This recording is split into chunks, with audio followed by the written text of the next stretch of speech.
Did you know that some horse breeds have fewer than 500 individuals left in the entire world? We're not just talking about obscure ponies in remote places. Many of these horses once pulled wagons, plowed fields, and carried cowboys across the American frontier. Today, we're diving into critically endangered horse breeds, some so rare you might not have heard of them. We'll explore their history, why they disappeared, and whether or not they deserve a comeback in today's farming, ranching, or riding world. Stick around to the end to hear about one of the rarest breeds on Earth, and why saving it could matter more than you think. The Shire Horse is the gentle giant of the draft world, standing up to 19 hands tall and weighing over a ton.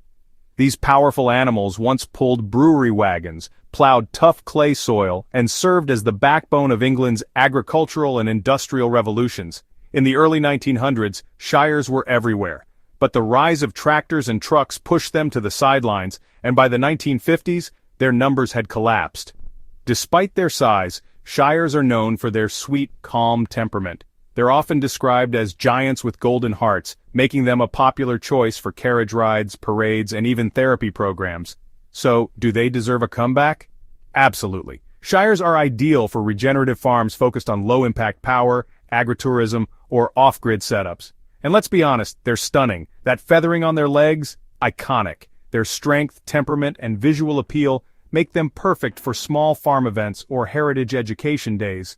But with fewer than 1,500 left globally, and even fewer active breeders, these beautiful horses need support to avoid vanishing completely. The Suffolk Punch is England's oldest native draft breed, and one of the rarest. Unlike many heavy horses, the Suffolk has a very distinct look, compact, muscular, always chestnut in color, and built like a living tractor. Developed in the 1500s for farm work in the Suffolk region, these horses were bred to pull plows through sticky, heavy soils. They're shorter and stockier than Shires or Clydesdales, but just as powerful. And unlike flashier breeds, the Suffolk was all business, hardy, willing, and built to work from sunup to sundown. So why did they disappear? The same story as so many others: mechanization. By the mid-20th century, tractors had taken over, and by the 1960s, the Suffolk Punch was nearly extinct in the UK. Today, fewer than 500 breeding animals remain worldwide. Do they deserve a comeback? Yes, but with a focus. Suffolks are an excellent fit for small farms looking for animal-powered cultivation. They're known for being incredibly docile and easy to train, and because they were bred to be efficient eaters, they require less feed than other draft breeds for their size, a real plus in today's economy. They're not flashy, but they're reliable, and that's something the modern farming world could use more of. Now here's a horse that used to turn heads. The Hackney. Originally bred in England in the 1700s, Hackneys were prized for their high-stepping trot, elegance, and flash. Think of them as the sports car of the horse world, a carriage horse built for speed and style. They were the go-to breed for gentlemen's carts, stagecoaches, and competitive driving. Later they influenced pony breeds like the American Hackney pony, and were even crossed into early saddlebreds and standardbreds. But here's the twist. While the Hackney pony has carved out a small place in show circuits, the full-sized Hackney horse is vanishing. Today, it's estimated that fewer than 200 breeding Hackney horses remain in the entire world. So should they make a comeback? This one's tough. Hackneys are high-energy, flashy movers, not a great fit for most small farms or beginner handlers. They require daily exercise and thrive in sport or show settings, not backyard paddocks. But if you're into carriage driving or want to preserve a piece of equine art in motion, the Hackney is unmatched. They have a proud, noble presence that simply doesn't exist in modern sport horses. While they may not fit into regenerative agriculture the way draft horses do, they absolutely deserve preservation, if only to keep their incredible movement and legacy alive. Let's head to Iowa for a truly homegrown horse, the American Cream Draft. This is the only draft breed developed in the United States, and yes, that beautiful buttery coat is where the name comes from. The breed traces back to a mare named Old Granny from the early 1900s. Her cream-colored coat, pink skin, and amber eyes set her apart, and breeders worked to preserve and develop that signature look, creating a new line of working draft horses. These horses are powerful, gentle, and stunning to look at. They're medium-sized drafts, not as massive as Shires, but still strong enough for plowing and pulling. So what happened? As with so many draft breeds, the rise of mechanized farming nearly wiped them out. At one point in the 1980s, only a handful of American creams were left. Today the breed remains critically endangered, with an estimated 400–500 horses worldwide. Should they make a comeback? Absolutely. They're docile, beautiful, and versatile. American creams are perfect for small farms, carriage work, agritourism, or horse-powered market gardens. And let's be honest, people notice them. If you're looking for a gentle giant that draws a crowd and still gets the job done, this is the breed to consider. They're more than just a pretty face. They represent American agricultural history, and they're well worth preserving. Cleveland Bay. Now we shift gears to a royal breed, the Cleveland Bay. This British breed is one of the oldest warm bloods in the world, originally developed in northern England for hauling coaches and doing farm work. Later, their strength and athleticism made them favorites for cavalry horses and royal stables. In fact, Queen Elizabeth II was a longtime supporter of the Cleveland Bay, even keeping a personal herd to help save the breed from extinction in the 1960s. They're always bay-colored with no white markings except sometimes a small star. Known for their strong bone, deep chests, and level-headed temperament, Cleveland Bays are incredibly versatile. They've been used for fox hunting, jumping, driving, and even light draft work. So, what's the issue? Modern sport horse breeding moved toward flashier European warm bloods. Cleveland Bays, being heavier and slower to mature, lost favor. Today their numbers are alarmingly low. Only a few hundred breeding animals remain globally. Do they deserve a comeback? Yes, but perhaps not as field horses. These are ideal for regenerative horse-powered operations that want a multi-purpose animal. They also excel in eventing, jumping, and pleasure driving for people who want a sturdy, rare partner. And if you're running an agritourism business, their royal history and striking looks are a huge bonus for storytelling and education. Canadian Horse. If you want a horse that's tough as nails but still calm under pressure, meet the Canadian Horse, often nicknamed the Little Iron Horse. Brought over from France in the 1600s, Canadian horses are descended from the royal stables of Louis XIV. These horses had to adapt to the harsh conditions of early Quebec, and what emerged was a compact, muscular, all-purpose breed known for endurance, strength, and resilience. They were once the horse of Canada, used for logging, farming, cavalry, and everything in between. But by the late 1800s, many were exported to the U.S. for use in the Civil War or crossbreeding, and the population plummeted. Today, Canadian horses are critically endangered, with only a few thousand left worldwide. Why should they make a comeback? Because they're built for real work. They thrive in cold climates, can pull weight, ride comfortably, and are famously low maintenance. Farmers looking for a heritage breed that's practical, not just pretty, will find a real asset in the Canadian horse. They don't need much grain, they live long, and they rarely need shoes unless worked on hard ground. Bonus: they have a signature flowing mane and tail that adds to their rugged charm. If you want a horse that can plow a field and still look majestic doing it, the Canadian deserves a second look. Florida Cracker Horse. From the snowy north to the swampy south, we're heading down to Florida for the Florida Cracker Horse. This is one of the oldest American breeds, descending directly from Spanish horses brought by explorers and settlers in the 1500s. The name cracker comes from the cracking sound of the whips used by Florida cowboys, who relied on these horses to move cattle through tough, hot, marshy terrain. They're small, usually under 900 pounds. But don't let that fool you. These horses are agile, heat-tolerant, and incredibly savvy in the brush. They're known for their unique gaits, which make them smooth to ride for long distances. Why did they decline? The introduction of larger cattle breeds in the 20th century meant ranchers shifted to bigger horses like quarter horses. By the 1970s, only a few cracker horses remained on isolated ranches and family farms. Today, they're critically endangered, but small breeding programs are working hard to keep them alive. Should they make a comeback? If you're in the South and working cattle or just looking for a low-maintenance heritage trail horse, the answer is yes. Florida crackers are hardy, rarely need shoes, and thrive in hot, buggy conditions that make other breeds miserable. They also represent a living piece of southeastern ranching history, something worth honoring and rebuilding. If you're looking for a small horse with a huge legacy, you have to meet the Galiceno. This breed is one of the purest surviving descendants of the Spanish horses brought to the Americas during the 1500s. Compact, sure-footed, and known for their natural running walk, Galicenos were originally prized by Spanish explorers for their endurance and agility in rough terrain. Standing only around 12 to 13 hands, they're technically pony-sized, but they have the heart and temperament of a full horse. They're alert, intelligent, and known for being incredibly smooth to ride. So why are they nearly extinct? Most were absorbed into other breeds over time, especially in Mexico and the American Southwest. Purebred Galicenos are now critically endangered, with fewer than 100 known to exist in registered lines. Do they deserve a comeback? Absolutely, especially for small farms and ranches looking for small, versatile stock horses.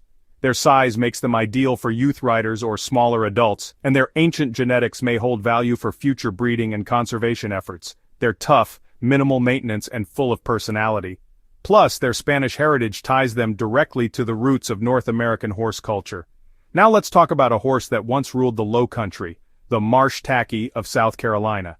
These hardy horses are a unique strain of colonial Spanish horse, shaped by centuries of isolation on the sea islands and coastal regions. They're small, usually around 14 hands, and known for their calm temperament, rugged endurance, and incredible ability to navigate muddy, marshy, or wooded terrain.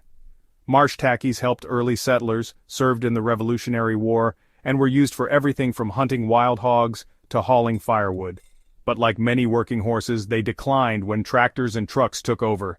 By the early 2000s, fewer than 100 survived. Thankfully, a passionate group of conservationists began identifying and registering the remaining horses, leading to a slow but steady revival. Should they come back? Without question. For southern farmers and land managers, Marsh Tackies are an ideal fit for swampy, challenging land. They're also incredibly intelligent and gentle, making them great partners, not just tools. Fun fact, they have a distinctive gait that's smooth and efficient, and their hooves are naturally tough, often needing no shoes even on rugged land. If we want to preserve true American land races, the Marsh Tacky is a must-save breed. If there's a rootstock of American horses, it's the Colonial Spanish Horse. This is not one single breed, but rather a group of genetically related horses that trace directly back to the Iberian breeds brought to the Americas by Spanish explorers. They include lines like the Choctaw, Marsh Tacky, Florida Cracker, and more, which we're exploring separately in this video. But the broader category of Colonial Spanish Horse represents one of the oldest and rarest genetic pools in the Western Hemisphere. What makes them special? They're tough as nails, small, agile, incredibly sure-footed, and well-suited for rugged terrain. These horses evolved under natural selection, not show ring standards, which makes them low-input, high-value for working land. They typically stand around 13-14 hands, with a refined but hardy build, a strong back, and an expressive face. Many have a natural ambling gait, and they tend to be both intelligent and deeply bonded to their handlers. So why are they vanishing? Modern horse breeding, market pressures, and consolidation of bloodlines have left colonial Spanish strains splintered and scattered. Today, most people have never even heard of them, let alone worked with one. Do they deserve a comeback? That's a resounding yes. In fact, many ranchers and indigenous communities already see their value, not just for historical preservation, but for their performance, thriftiness, and resilience. Preserving colonial Spanish horses isn't nostalgia.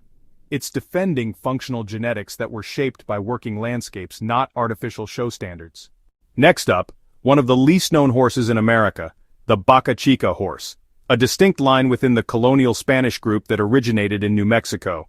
These horses were bred by the Baca family for centuries, maintained in near isolation, and shaped by generations of ranch work in harsh, high-desert conditions. The result? A compact, muscular, ultra-hardy horse that's naturally gaited and adapted to arid landscapes. They were never a commercial breed.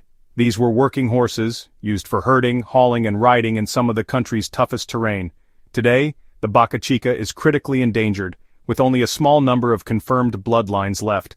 Conservation efforts are underway to document and preserve what remains. Should they come back? Yes. And not just for heritage's sake. Baca Chicas offer a real solution for land managers in the Southwest. They thrive on sparse forage, handle heat and elevation, and are remarkably disease-resistant.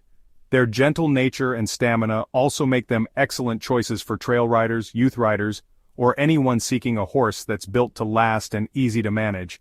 If you want a horse with centuries of proven land use history and genetics shaped by true survival, the Baca Chica should be on your radar. The Choctaw Horse is another rare strain of colonial Spanish horse, one that was preserved through centuries by the Choctaw Nation and a handful of dedicated conservationists. These horses are more than livestock. They're living symbols of indigenous resilience and land-based knowledge. They're small, hardy, and often beautifully marked, with distinctive dorsal stripes, primitive coloring, and strong hooves that rarely need shoes. Choctaw horses have natural gaited movement, a calm demeanor, and an extraordinary ability to survive on low-quality forage. But what truly sets them apart is their cultural legacy. During the forced removals of the 1800s, Choctaw people were made to leave their horses behind, or saw them slaughtered. The few that remained were hidden and quietly bred by a few ranchers who knew their value. Today, fewer than 300 Choctaw horses exist. Preservation efforts led by groups like the Livestock Conservancy and tribal programs are working hard to protect these genetics. Should they come back? Absolutely. Not only for heritage reasons, but because these horses are a regenerative livestock dream, low input, disease-resistant, and a perfect fit for silvopasture or low-impact grazing systems. They represent a unique blend of historical importance and practical value. Santa Cruz Horse. This is one of the most fascinating stories in equine history. The Santa Cruz Horse was a small, isolated population found on Santa Cruz Island off the coast of California. They were likely descended from horses brought by Spanish settlers and missionaries in the 1800s, and they lived feral on the island for nearly a century. In the 1990s, as the island became part of a conservation zone, the horses were removed, but instead of fading into history, a small group was preserved. Just under a dozen original horses remained, and thanks to the dedication of a few breeders, the line is barely hanging on. These horses are compact, muscular, and extremely hardy, adapted to steep terrain, limited food, and minimal human intervention. They've retained their natural survival instincts, and many are described as cautious but quick learners. Do they deserve a comeback? Yes, especially for mountainous terrain and grazing on marginal land. These horses are like the goats of the equine world, tough, clever, and able to make use of spaces most modern breeds would struggle in. But they need our attention now. Without support, the Santa Cruz line could disappear entirely in a single generation. The Sulphur Horse is one of the most striking and genetically pure types of colonial Spanish horses still running wild in the U.S. today. Found primarily in the southwest desert regions of Utah, the Sulphur herd traces its lineage to Spanish horses brought over by early explorers and settlers in the 1500s. What makes the Sulphur Horse stand out is its primitive markings, like zebra-striped legs, dorsal stripes, and dun coloring, that connect it to Iberian and North African ancestors. These traits aren't just beautiful. They're indicators of rare genetics that have remained largely untouched. The Sulphurs are tough, low maintenance, and incredibly sure-footed, thriving in rugged, arid environments with minimal human intervention. They've essentially become a landrace breed, naturally selected by the harsh conditions they've lived in for centuries. Should they make a comeback? Yes. For grazing and dryland systems, desert ranching, or mountainous terrain, they're ideal. Their resilience, foraging efficiency, and light environmental impact make them a great fit for sustainable land management, especially on land too rough for modern breeds. Now let's talk about one of the rarest horses in North America, the Wilbur-Cruce Horse. For over 100 years, this isolated herd was kept on a mission ranch in southern Arizona, descended from horses brought north by Father Eusebio Kino in the late 1600s. When the ranch changed hands in the 1990s, a few horse conservationists realized they had stumbled upon a genetic time capsule. DNA testing confirmed what was suspected. These horses were pure, untouched colonial Spanish bloodlines with no recent crossbreeding. They were small, sturdy, and had remarkable disease resistance and incredible hardiness in desert conditions. Today there are fewer than 200 Wilbur-Cruce horses left. Breeders and preservation groups are working hard to rebuild their numbers, but their low visibility and lack of modern market appeal make it an uphill battle. Do they deserve a comeback? Yes, and not just as a historical relic. These horses are perfect for desert systems, low-input farming, and ecological grazing. They're part of the living legacy of the Southwest and a reminder that our best livestock options aren't always modern imports. They're the ones already adapted to the land. Why these horses matter and how you can help. These breeds aren't just old horses with quirky backstories. They're living links to our agricultural past and powerful tools for a more regenerative future. Most of them evolved alongside humans to thrive with fewer inputs, handle harsh terrain, and live long, healthy lives with minimal intervention. In an era of industrial agriculture and one-size-fits-all breeding, we've lost sight of how important regional adaptation, genetic diversity, and land-sensitive animals truly are. But these horses, from the tough little Marsh Tacky to the noble Shire, remind us that nature and tradition have already solved a lot of the problems we're trying to fix today. What can you do? Support breeders and organizations working to preserve these animals. Spread the word. Awareness is half the battle. And if you're in a position to steward one of these breeds yourself, as a farmer, rider, or homesteader, consider becoming part of their comeback story, because once a breed is gone, it's gone forever. Thanks for watching. If this inspired you, or if you've had experience with any of these rare horses, drop a comment below. We'd love to hear your story.